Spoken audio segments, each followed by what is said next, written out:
نحمده ونصلي على رسوله الكريم أما بعد فأعوذ بالله من الشيطان الرجيم بسم الله الرحمن الرحيم لن ينال الله لحومها ولا دماؤها ولكن ينال التقوى منكم كذلك سخرها لكم لتكبروا الله على ما هداكم وبشر المحسنين صدق الله العلي العظيم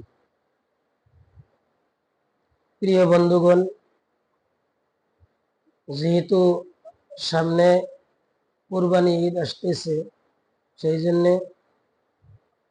কুরবানির বিষয়ে কিছু আলোচনা করব বলে আশা করছি ইনশাআল্লাহ। সর্বপ্রথম আমাদের এই কথা জানা দরকার যে কোন ব্যক্তির উপরে কুরবানি ওয়াজিব, কোন ব্যক্তি কুরবানি না দিলে গুনাহগার হবে, সেই কথা আমাদের জানা অত্যন্ত প্রয়োজন। প্রিয় বন্ধুগণ, একটা কথা মনে রাখবেন যে কুরবানি ওয়াজিব হওয়ার জন্য 4টে শর্ত। এই 4টে শর্ত যার ভিতরে পাওয়া যাবে ওই ব্যক্তির উপরে কুরবানি ওয়াজিব হয়ে যাবে। তার ভিতরে 1 নম্বর শর্ত হলো সেই ব্যক্তি আজাদ হইতে হবে, অর্থাৎ সে যাতে গোলাম না হয়, বান্দি না হয়, কারণ গোলাম বা বান্দির উপরে কুরবানি ওয়াজিব না। 2 নম্বর শর্ত হলো সেই ব্যক্তি মুসলমান হইতে হবে, মুসলমান না হয়ে অন্য ধর্মের যদি হয় তার উপরে কুরবানি ওয়াজিব না।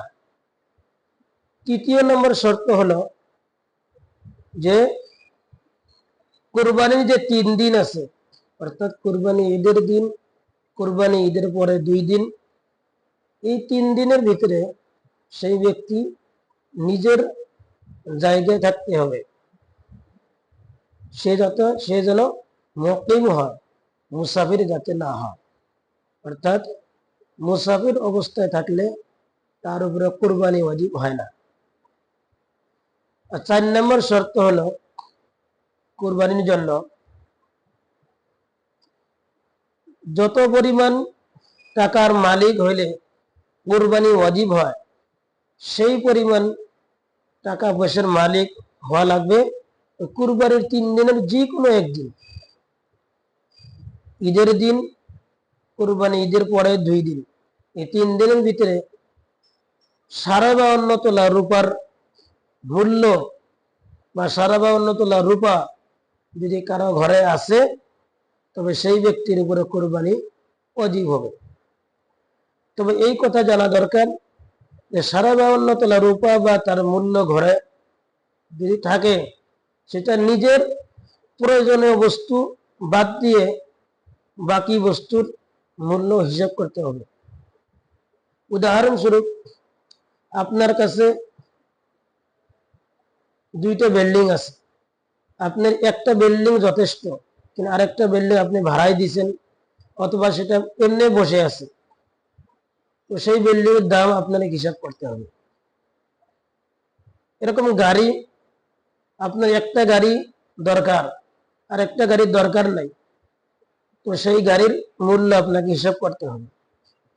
এরকম ভাবে সমস্ত বস্তু, আপনার ঘরে যত বস্তু আছে সব বস্তু যেটা আপনার কোনো প্রয়োজনে আসে না, আপনার যেটা কোনো দরকার নাই, সেটার মূল্য হিসাব করতে হবে। তো বন্ধুগণ, আমরা শুনলাম এই 4টে শর্ত যার ভিতরে পাওয়া যাবে সেই ব্যক্তির উপরে কুরবানি ওয়াজিব হবে। তবে এর সাথে আরো একটা কথা আমরা জানি যে কুরবানি ওয়াজিব হওয়ার পরে যখন আমরা কুরবানি দেওয়ার জন্য নিয়ত করব বা কুরবানি দিব, এই কুরবানি আল্লাহ রাব্বুল আলামিনের কাছে কবুল হইতে হবে।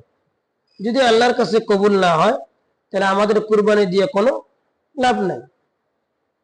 তো আল্লাহ তাআলার কাছে এই কুরবানি কবুল হওয়ার জন্য 3টি শর্ত আছে। এই 3টি শর্ত যদি আমরা মাইনা কুরবানি দিতে পারি তবে আমাদের কুরবানি আশা রাখি যে আল্লাহ তাআলার কাছে কুরবানি কবুল হবে ইনশাআল্লাহ। এই 3টে শর্ত হলো, 1 নম্বর শর্ত যে ব্যক্তি কোরবানি দিবে অতি প্রথম তার নিয়ত শুদ্ধ করতে হবে। নিয়ত এটা হইতে হবে যে আল্লাহ তাআলা আমাকে টাকা পয়সা দিয়েছেন, আমি আল্লাহ তাআলাকে রাজি খুশি করার জন্য আল্লাহর ওয়াস্তে আমি কোরবানি দিব ইনশাআল্লাহ। আর দ্বিতীয় নম্বর শর্ত হলো যে যে ব্যক্তি কোরবানি দিবে সেই কোরবানির টাকাগুলো সমস্ত টাকা হালাল হইতে হবে। যে হারাম টাকা দিয়ে কোনো ব্যক্তি যদি কোরবানি দেয় সেই কোরবানি আল্লাহ তাআলার কাছে কখনো কবুল হবে না।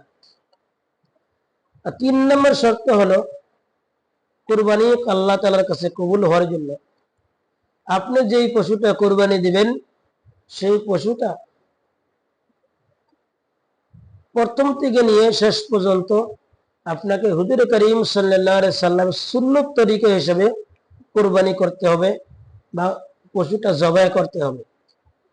যে যেখানে থাকেন সেই জায়গায় স্থানীয় আলেম উলামাগণ আছেন, আলেম উলামার কাছ থেকে আমরা সবাই জানিয়ে নিব যে কিভাবে কোরবানি করতে হয়, কোনটা সুন্নত তরিকা, তবে সেই সুন্নত তরিকা হিসেবে কোরবানি করতে হবে।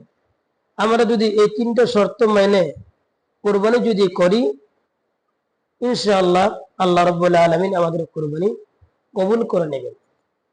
আল্লাহ তাআলা আমাদেরকে যেন কোরআন এবং হাদিস মোতাবেক এবং সুন্নত তরিকা হিসেবে আমাদের সবাইকে কোরবানি করার তৌফিক দান করে। আমিন ওয়া আখিরু দাওয়ানা আলহামদুলিল্লাহি রাব্বিল আলামিন।